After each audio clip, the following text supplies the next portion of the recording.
அவள் நாவலின் தொடர்ச்சி. எரிமலையாகிய குமரிக் கொண்டிருந்த மைதிலியின் இதே வேகம் தணிந்தது.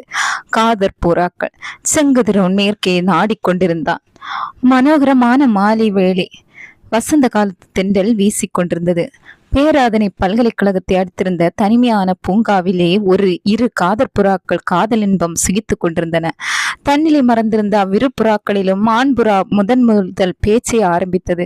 கலா, ஏன் மனவாட்டத்துடன் காணப்படுகிறாய்? நான் காரணத்தை அறியலாமா? ஆணின் குரலுக்கு மறுமொழியாக தன் கையில் இருந்த கடிதத்தை கொடுத்தாள் அப்பன். அதாவது கலா. கடிதத்தை படித்த ஆணின் ராஜனின் முகத்தில் லேசான புன்னகை அரும்பியது. அதற்கு அர்த்தம் அறிந்து கொள்ள விரும்பிய கலா, ஏன் சிரிக்கிறீர்கள் என்றாள். தொடர்ந்து சிரித்த ராஜன், கலா, உன் அக்கா ஒரு வெகுளி. அவள் கருத்துப்படி பார்த்தால் ஆணினத்தையே உலகத்திலிருந்து அழித்தால்தான் அவள் சாந்தி காண்பாள் போல் இருக்கிறது. அன்புடன் ராஜன் தோளிற் கை வைத்த கலா, ராஜன், உங்களை அக்கா ஒரு முறை நேரில் பார்த்து விட்டால் தன் சுந்தரத்தை விட தாங்கள் தான் நல்லவர் என்று முடிவு கட்டி விடுவாள் என்றாள். ஆதரவோடு அவள் கரம் பற்றிய ராஜன், கலா, யாருக்கு யார் நல்லவராய் இருந்தால் என்ன? உனக்கு நான் நல்லவனாய் இருந்தால் சரிதானே என்றார். இதை கேட்ட கலா, ராஜன், எனக்கு சகோதரி கிடைத்த மைதிலியை போல் இந்த உலகத்தில் யாருக்குமே ஒரு சகோதரி கிடைக்க முடியாது. அவள் தன்னலமற்ற தெய்வம். எங்கள் குடும்பம் ஏழ்மையிலே வாடிக்கொண்டிருந்த போது எமக்கு சாப்பாடு கூட சரிவர கிடைக்காத அந்த நேரத்தில் தன் பங்கு எனக்கும் என் தாய்க்கும் தம்பிக்கும் தந்துவிட்டு தான் மட்டும் பட்டினியாக இருப்பாள் மைதிலி. என் சகோதரியின் மேம்பட்ட குணத்தினை நீங்கள் அவளோடு பழகினால்தான் புரிந்து கொள்ள முடியும் என்று கூறி நமக்கு புகழ்ந்தாள் கலா. இதை கேட்டு ஆச்சரியப்பட்ட ராஜன், இந்த 20ஆம் நூற்றாண்டிலும் இப்படிப்பட்ட சகோதரிகளா என்று சொல்லிக்கொண்டே கலாவை அணைத்தான். தனிமை அவர்களுக்கு சொர்க்கமாயிருந்தது. அத்தனிமையின் இனிமையில் ஒருவரை வேறுவர் தழுவிக்கொண்டார்கள். கலாவின் பொன்னான கன்னங்கள் புண்ணாகும் வண்ணம் அவள் முகத்தில் முத்தமாறி பொழிந்தான் ராஜன். அவர்களிருந்த அச்சோலையிலே கூவிக்கொண்டிருந்த மாங்குயில் கூட காதலரின் கூடல் கண்டு ஜோடியில்லா தன்னிலை நினைந்து பொறாமைப்பட்டது. அந்த நிலவு வானத்தில் தோன்றும் வரை இன்பத்தின் அணைப்பிலிருந்து பிரியாத பிறவி பயனை கண்டார்கள் கலாவும் ராஜனும். காதலி போன்ற உள்ளத்திற்கும் உடலுக்கும் நினைவுகளுக்கும் ஆனந்தத்தை அள்ளி அளிக்கக்கூடிய அமிர்தம் வேறென்னதான் இருக்க முடியும்? எண்ணத்தில் விழுந்த இடி. அக்கா, உனக்கு கடிதங்கள் வந்திருக்கின்றன. தம்பி ரவி கொண்டு வந்த கடிதங்களை உற்று நோக்கினாள் மைதிலி. அதில் ஒன்று அவளது ஆரிய சுந்தரம் எழுதியது. அடுத்த கடிதம் அன்பு தங்கை கலா எழுதியது. 2 மடல்களிலும் எதை முதலில் படிப்பது என்று தடுமாறிய மைதிலி தன் கணவனின் கடிதத்தையே முதற்கண் பிரித்து படிக்க ஆரம்பித்தாள். என் அருமை மைதிலி, இந்த கடிதம் உனக்கு வியப்பும் வேதனையும் தான் தரும். ஆயினும் தயவு செய்து முழுக்கப்படி. கண்ணே, கொங்கோ என்ற கருப்பர் நாட்டில் சுதேச கலகக்காரர்களுக்கும் ஐநா என்ற அங்கத்துவ நாடுகளின் வீரர்களுக்கும் கடுமையாக சண்டை நடப்பது பற்றி உனக்கு நான் சொல்லியிருக்கின்றேன் அல்லவா? அந்த கொங்கோ போரில் பங்கு பெற்றுவதற்கு 500 படை வீரர்களை தந்துதவும்படி ஐநா மன்ற செயலாளர் இலங்கையை கேட்டிருக்கின்றார். இலங்கை அரசாங்கம் தன் நல்லெண்ணத்தை காட்டுவதற்காக படைகளை அனுப்புவதற்கு ஒப்புதல் தெரிவித்திருக்கிறது. கொங்கோவிற்கு படையிட்டு செல்லும் 3 மேஜர்களில் என்னை ஒருவனாக அரசாங்கமும் இராணுவ மேலிடமும் தெரிந்துள்ளன. மறக்க முடியாத நிலையில் நான் வெளிநாடு போகிறேன். அன்பே மைதிலி, இதை எழுதும் போது என் நெஞ்சம் வேகின்றது. ஆனால் இதை படிக்கும் போது நீ எப்படி வருந்துவாய் என்பதையும் நான் அறிவேன். என்ற போதிலும் கடமையிலிருந்து என்னால் நழுவ முடியவில்லையே. மைதிலி, அன்பே, பெரும்பாலும் ஒரு வருடத்தில் இலங்கை திரும்பி விடலாம் என்ற நம்பிக்கை எனக்குண்டு. எதையுமே சரியாக சொல்ல முடியவில்லை. மேலும் உன் உடம்பை கவனமாக பார்த்துக்கொள். உனது தாயின் சுகம் இப்பொழுது எப்படி இருக்கிறது? உன் தங்கையை பற்றியும் எழுதியிருந்தாய். மைதிலி, அவளுக்கு தக்க வயது வந்துவிட்டது. யாரை பிடிக்கிறதோ அவனையே அவள் மணந்து கொள்வாள்.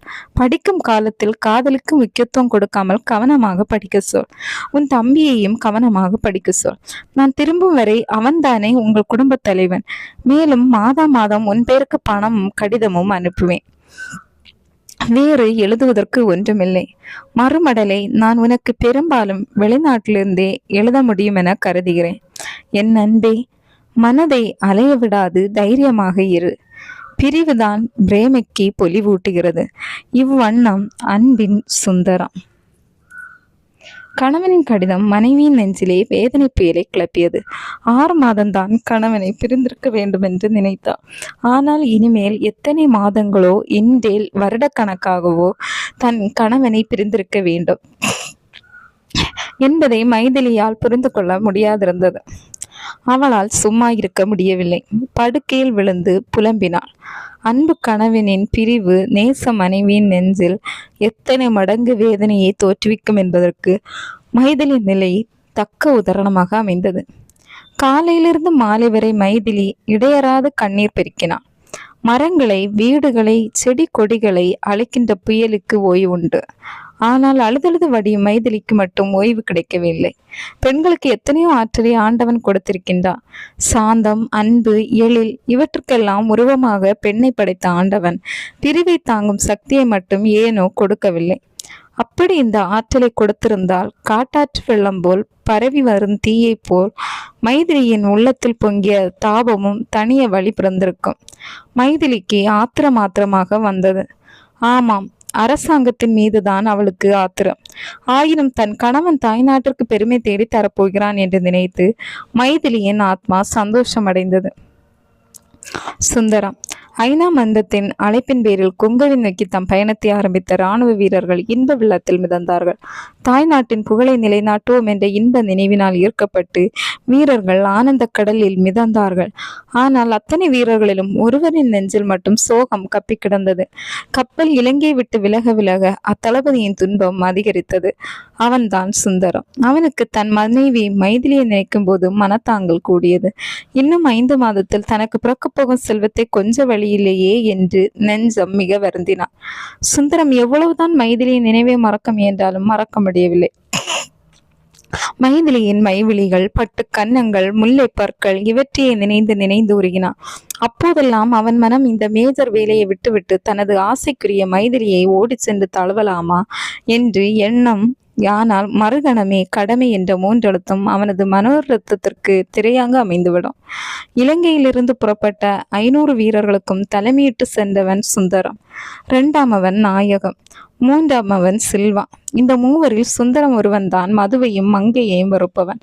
மற்ற தளபதிகள் மூச்சுவிட மறந்தாலும் மது அருந்துவதையும் மங்கையரை தழுவுவதையும் மறக்க மாட்டார்கள். அவர்கள் எல்லாரும் பிரயாணம் செய்த மேரி கப்பலில் பெண்களுக்கு குறைவே இல்லை, அதுவும் அழகு சுந்தரிகள். இந்த நிலையில் மேஜர்களான நாயகமும் சில்வாவும் மனம் பேதளித்ததில் ஆச்சரியம் இல்லையே. சுந்தரம் மட்டும் பிற மகளிரை தழுவதற்கு மனம் ஒப்பாதவன்.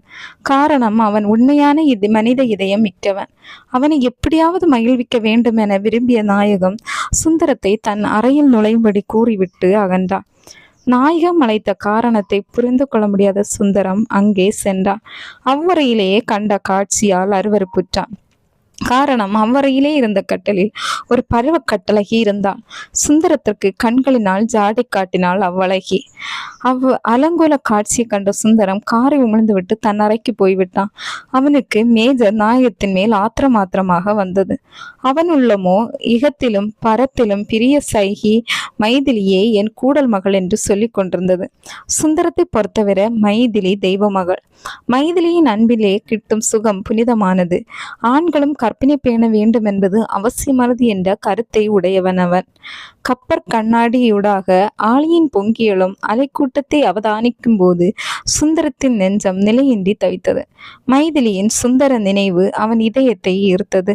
பாரதிய நீலக்கடலையே உன் நெஞ்சின் அலைகளடி என்ற மோகன கவிதையின் உயர்த்துவத்தை சுந்தரம் நினைத்து கொண்டான். தாய் நாட்டின் புகழை நாட்ட போய்க் கொண்டிருக்கும் இராணுவ படையினர் கொங்கோ போரிலே உயிரையும் கொடுக்க வேண்டி வரலாம் என்பதை சுந்தரன் அறிவான். அவன் அத்தகைய வீர மரணத்தை நிச்சயம் ஆவலோடு வரவேற்பான். பள்ளியில் படிக்கின்ற காலத்திலே அவனது சரித்திர ஆசிரியர் நெப்போலியனை பற்றியும் அலெக்சாண்டரை பற்றியும் கரிபால்டியை பற்றியும் கற்பிக்கின்ற நேரத்தில் சுந்தரம் அவர்களைப் போல் தானும் ஆகக்கூடாதா என்று நினைப்பான். சாவை சந்தோஷத்தோடு வரவேற்க தயங்காத சுந்தரத்திற்கு தான் போரிலே இறந்துவிட்டால் மைதிலியின் நிலை சிறைகிழந்த காட்சியின் நிலையாகி விடுமே என்பதை நினைக்கும் போது சாவு அவனை பீதியுற செய்வதாகத்தான் இருந்தது. தாமெல்லாம் ஆடிக்கொண்டும் பாடிக்கொண்டும் இருக்க சுந்தரம் மட்டும் எதையோ பறிகொடுத்தவன் மாதிரி நீலக்கடலை வெறித்து பார்த்து கொண்டிருந்தது பிற இராணுவ வீரர்களுக்கு நகைப்பு ஏற்படுத்தியது. உலகம் இருண்டது. 6 மாதங்கள் மின்னல் போல் மறைந்தன. அந்த 6 மாதங்களும் மைதிலியின் வாழ்வில் பெரும் சோதனை காலம். அவளின் அன்பு கணவன் கடமையை பெரிதென நினைந்து போர் முனை சென்று விட்டான். மைதிலியோ தூண்டிற் புழுவாய் துடித்தான். உணவு செல்லாது, உறக்கம் கொள்ளாது மனதை தன் கணவனிடமே கொடுத்து விட்ட மைதிலி நெஞ்சம் மிக வெந்தாள். இரவுகள் வந்தன, சென்றன. விண்மீன்கள் பூத்தன, மறைந்தன. கதிரவன் தோன்றினன், மறைந்தன. நிலவு வந்தது, போனது. ஆனால் மைதிலியின் ஆசை கணவன் மட்டும் இன்னமும் வரவில்லை. கொங்கோ பகுதியில் இடைவிடாது கடும் சண்டை நடப்பதாகவும் அதிலே இதுவரை இலங்கையை சேர்ந்த பல இராணுவ வீரர்கள் இறந்து விட்டதாயும் வானொலியின் வாயிலாகவும் செய்தித்தாள்கள் மூலமாகவும் செய்திகள் கிடைத்து கொண்டிருந்தன. தினமும் மைதிலி, கடவுளே, என் கணவனை என்னிடம் பத்திரமாக திருப்பி சேர்த்துவிடு என்று தன் குலதெய்வத்தை வேண்டிக் கொண்டாள். கணவனை பிரிந்த வேதனை ஒருபுறம் இருக்க, தங்கை கலாவின் விஷயமும் மைதிலிக்கு திருப்தியை தரவில்லை. கலா கல்லூரி காலத்திலேயே காதலருகில் நுழைந்தது மைதிலி விரும்பாத ஒன்றென்றாலும் கலாவோ தன் காதலை சிக்கன பற்றியவளாகவே இருந்தாள். இத்தோடு மட்டும் மைதிலியின் மன கஷ்டம் நீங்கவில்லை. ஊதாரியாக தெரியும் தன் தம்பி, சாவை சந்திக்க தருணம் பார்த்திருக்கும் வயோதிக தாய், இவர்களெல்லாம் மைதிலிக்கு இன்னல் தருபவராகவே இருந்தார்கள். மைதிலி பெண்களுக்கெல்லாம் மணிவிளக்கு போன்றவள். அவளது இதயம் பிரேமையின் பொற்கோயில். கோடி துயரங்கள் மைதிலியை கூடி நின்றாலும் அடிக்குறு தரம் சுந்தரம் கொங்கோயிலிருந்து தீட்டுகின்ற கடிதங்கள் ஓரளவுக்கு மனசாந்தியை தந்தது. அன்று 1ஆம் தேதி சுந்தரத்தின் மடலை எதிர்பார்த்து காத்திருந்தாள் மைதிலி. அஞ்சல் ஊழியன் கையிலேயே தந்து சென்ற கடிதத்தை ஆவலோடு பிரித்தாள் அவள். அதை படிக்க படிக்க இன்பமும் துன்பமும் மைதிலிக்கு மாறி மாறி ஏற்பட்டது. இராணுவ நிலையம், கொங்கோ. என் ஊனிலும் உயிரிலும் இரண்டர கலந்து விட்ட மைதிலி. இக்கடிதம் வெளிநாட்டிலிருந்து நான் உனக்கு எழுதும் 5வது கடிதம். 6வது கடிதம் எழுதுவனோ என்னமோ. உயிரோடு இருந்தால் நிச்சயமாக எழுதுவேன்.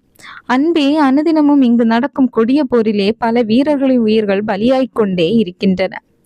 இதுவரை இலங்கை வீரர்களில் 400க்கும் மேற்பட்டோர் இறந்து விட்டார்கள். எனது சக தளபதி சில்வாவும் அவர் தலைமையிலே சென்ற 50 வீரர்களும் நேற்றைய போரிலே இறந்து விட்டார்கள்.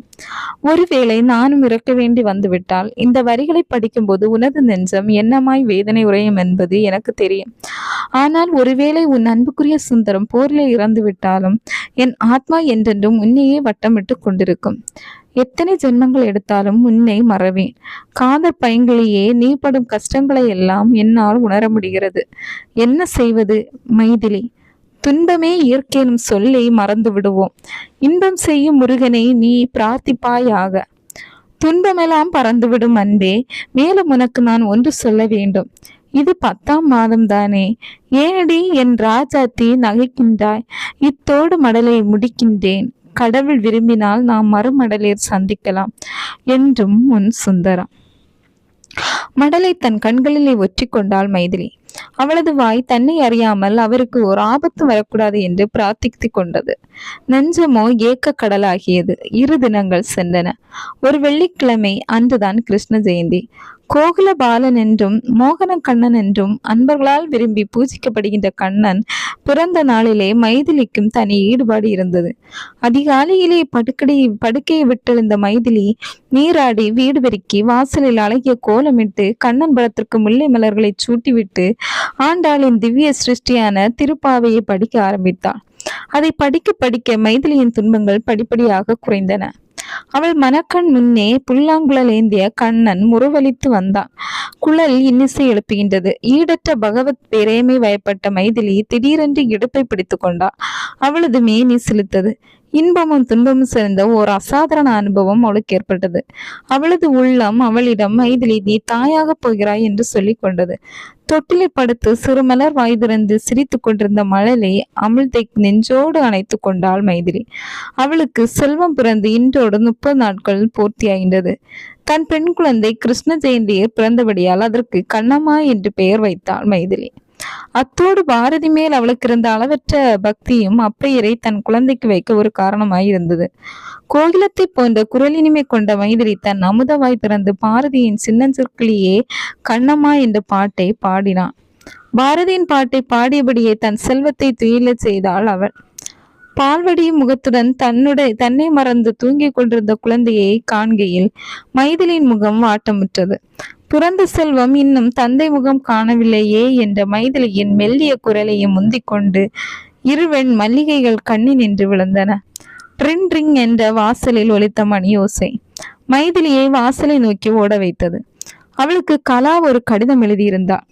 வார கடைசியில் கலாவுக்கு விடுமுறை வருவதாகவும் அதனால் வீட்டுக்கு வருவதாகவும் கலா எழுதியிருப்பதாகவும் மைதிலி ஒரு கணத்தில் உணர்ந்து கொண்டாள்.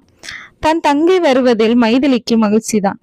காரணம், பொழுது போகாமல் வாடிய மைதிலிக்கு தங்கையின் கலகலப்பான பேச்சு புதிய காந்தியை அளிக்கும் என்று எதிர்பார்த்தாள். இத்தோடு வாத நோயினால் வாடுகின்ற தாயாருக்கும் உதவ கலாவின் வருகை பயன்படும் என்று நம்பினாள் அவள். ஒரு சில நிமிடங்களில் எத்தனையோ எண்ணங்களை எண்ணிய மைதிலி விரைவாக மடலை பிரித்து படிக்க ஆரம்பித்தாள். அந்த கடிதம் அவளுக்கு ஆனந்தத்தை தந்தாலும் கடைசியில் கலா எழுதிய சில வரிகள் மைதிலியின் சிந்தனையை கிளறிவிட்டன. அம்மடலை பாருங்கள். பேராதனை. கண்ணின் மணியாம் சகோதரி, உனக்கு குழந்தை பிறந்ததை அறிந்தபோது அளவிலா மகிழ்ச்சி அடைந்தேன். ஆனால் குழந்தை பிறந்த நேரத்தில் அத்தான் இல்லாதது உன்னை போலவே எனக்கும் கவலையை தருகின்றது. மேலும் என் தம்பி கட்டுப்பாடில்லாமல் சுற்றி திரிவதாய் எழுதியிருந்தாய். முயன்றால் அவனை திருத்தலாம்.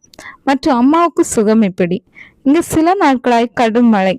அக்கா, நான் இந்த வாரம் யாழ்ப்பாணம் வரும்போது என்னுடன் எனது பிரிய ராஜனும் வருவார்.